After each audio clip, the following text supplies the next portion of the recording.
വയനാട്ടിലെ ദുരന്തത്തിൽ നിന്നും ഇനിയും മുക്തി നേടാൻ നമുക്ക് കഴിഞ്ഞിട്ടില്ല.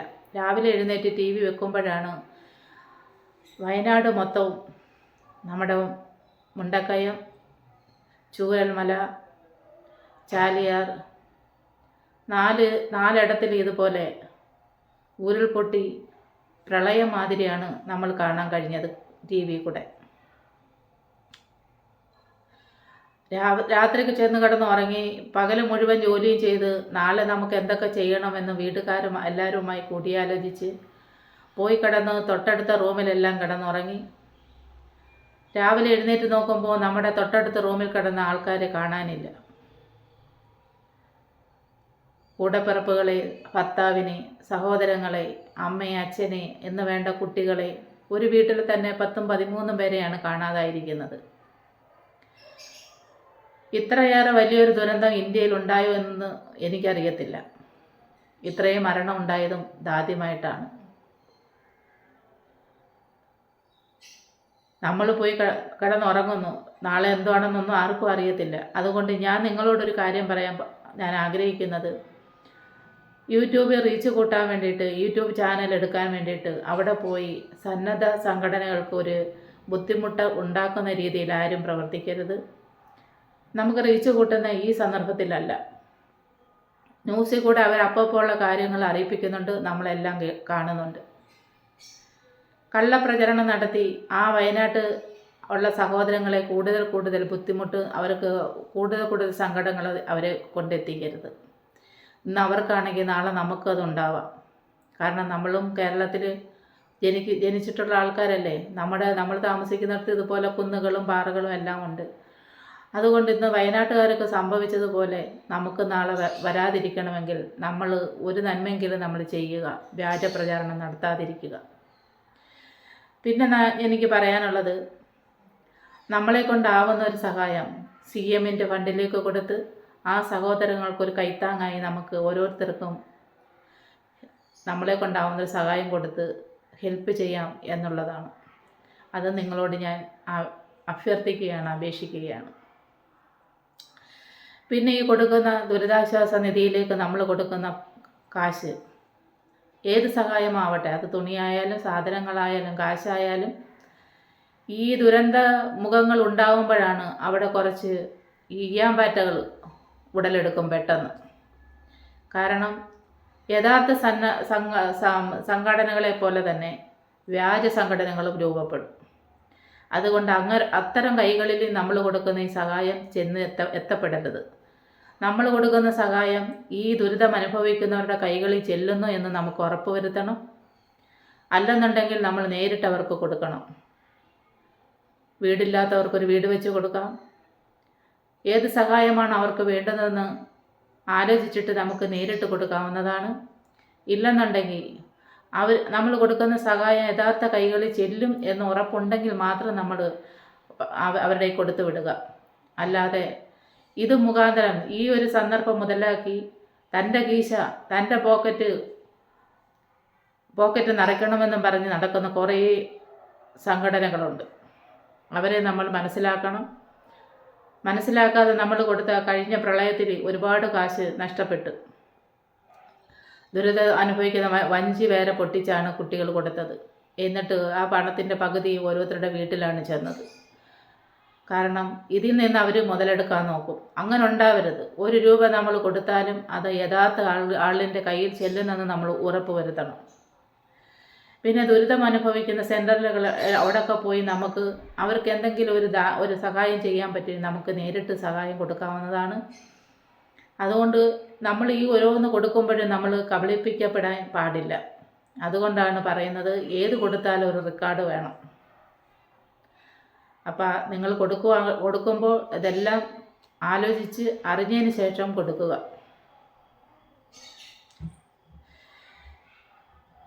ഒന്ന് ഓർത്ത് നോക്കേ, രാത്രി എല്ലാവരുടെ ഭക്ഷണം എല്ലാം കഴിച്ച് നാളെ നമുക്ക് എന്തൊക്കെ ചെയ്യണമെന്നൊക്കെ പറഞ്ഞ് പോയി കിടന്ന് ഓരോരുത്തരും അവരവരുടെ റൂമിൽ പോയി കിടന്ന് ഉറങ്ങുന്നു. നേരം വെളുക്കുമ്പോൾ തൊട്ടടുത്ത റൂമിൽ കിടന്ന് നമ്മുടെ അച്ഛനെ ആവട്ടെ, അമ്മയാവട്ടെ, സഹോദരങ്ങളെ ആവട്ടെ, സഹോദരിയാവട്ടെ, മക്കളെ ആവട്ടെ നമുക്ക് നഷ്ടപ്പെടുന്നു. ആ ഒരു രംഗം നമുക്ക് ഓർക്കാൻ കഴിയില്ല. വീട് നഷ്ടപ്പെട്ടവർ ഇനി എന്തോ ചെയ്യും, ഞങ്ങളിനി എങ്ങനെ ജീവിക്കും എന്ന് ആ കണ്ണുനീരോടെ പറയുമ്പോൾ നമുക്കവരെ ആശ്വസിപ്പിക്കാം. അതല്ലാതെ അവർക്ക് കുറേ കൂടി തീക്കനൽ കോരിയിട്ട് ആരും വേണ്ടാത്ത പ്രചരണം നടത്തരുത്. നമുക്ക് അവരെല്ലാവരും നമ്മുടെ സഹോദരങ്ങളാണ്. നമുക്കവരെ താങ്ങി നിർത്തണം. കേരളം വിചാരിച്ചാൽ, കേരളത്തിലുള്ള ജനങ്ങൾ വിചാരിച്ചാൽ നമ്മൾ അവർക്കൊരു അത്താണിയാവണം. ആവും. ഇന്ന് ഞാനിത് കേരളത്തിൽ ഇതുപോലെ ഈ ഒത്തൊരുമ കാണുമ്പം നമുക്കൊരുപാട് സന്തോഷം വരുന്നുണ്ടല്ലേ. ഈ ഒരു കാര്യത്തിന് എന്തായാലും നമ്മൾ ഒത്തൊരുമയാണ്.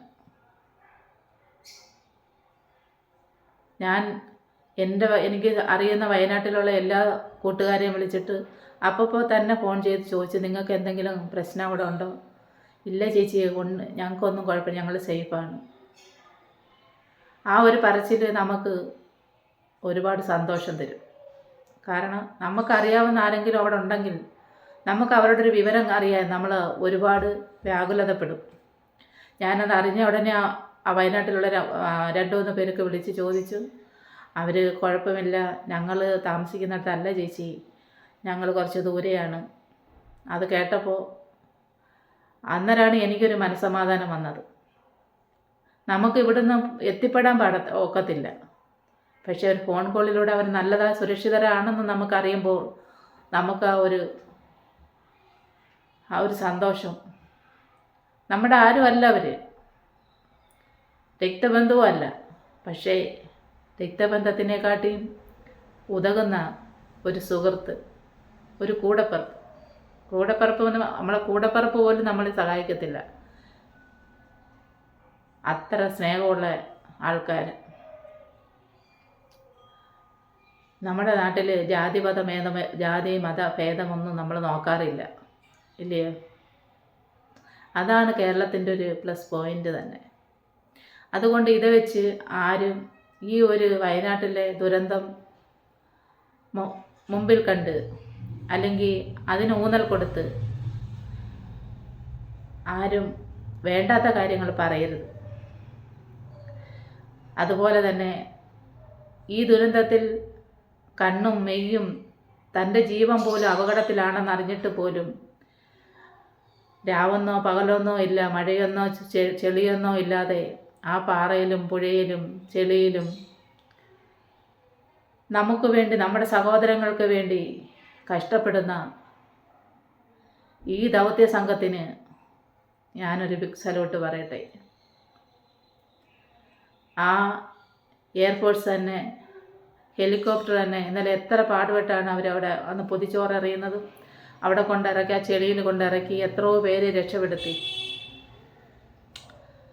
അവരൊക്കെയാണ് നമ്മുടെ ദൈവങ്ങൾ. ആ ജീവൻ പണയം വെച്ചാൽ അവരാ നൂൽപ്പാലത്തിൽ കൂടെ ആ കയറ് കെട്ടി പോകുന്നതൊക്കെ കാണുമ്പോൾ നമ്മുടെ ചങ്ക് പെടയാണ്. അവർക്കൊരു ഫാമിലി കാണും, ഒരു കുടുംബം കാണും. അതുപോലെ അവർ നോക്കാതാണ് ഈ കേരളത്തിൽ ഇത്രയും ഈ ദൗത്യ സംഘങ്ങൾ വന്ന് ഒരേ മനസ്സോടെ നീ വലുതല്ല, ഞാൻ വലുതല്ല എന്ന് ഒരേപോലെ ഒത്തൊരുമയോടെ ഈ ജോലി ചെയ്യുന്ന കാണുമ്പോൾ ഇതാണ് കേരളം. കർണാടകത്തിൽ ഇതുപോലൊരു സന്ദർഭം അവിടെ ഉണ്ടായിരുന്നെങ്കിൽ ഒരുപക്ഷെ അവിടെ നഷ്ടപ്പെട്ട എല്ലാവരെയും നമുക്ക് കിട്ടുമായിരുന്നു. ആ ഒരു യോജിപ്പ് അവിടെ ഇല്ലാതെ പോയി.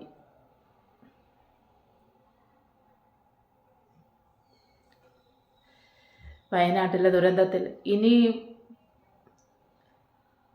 ഇതുപോലുള്ള ദുരന്തങ്ങൾ വരുമെന്നുള്ളത് നമ്മൾ മുൻകൂട്ടി നമുക്ക് പ്രവചിക്കാനൊന്നും കഴിയില്ല.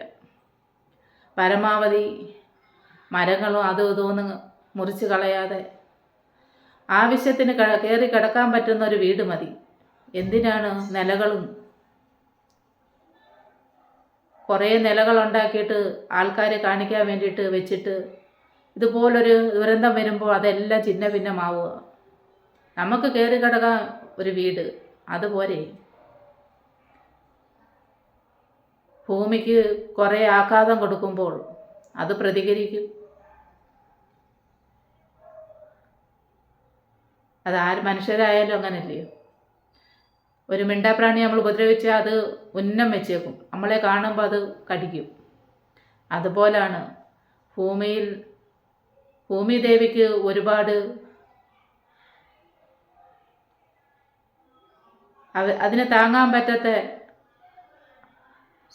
പീഡനങ്ങൾ കൊടുക്കുമ്പോൾ അത് തിരിച്ച് പ്രതികരിക്കും.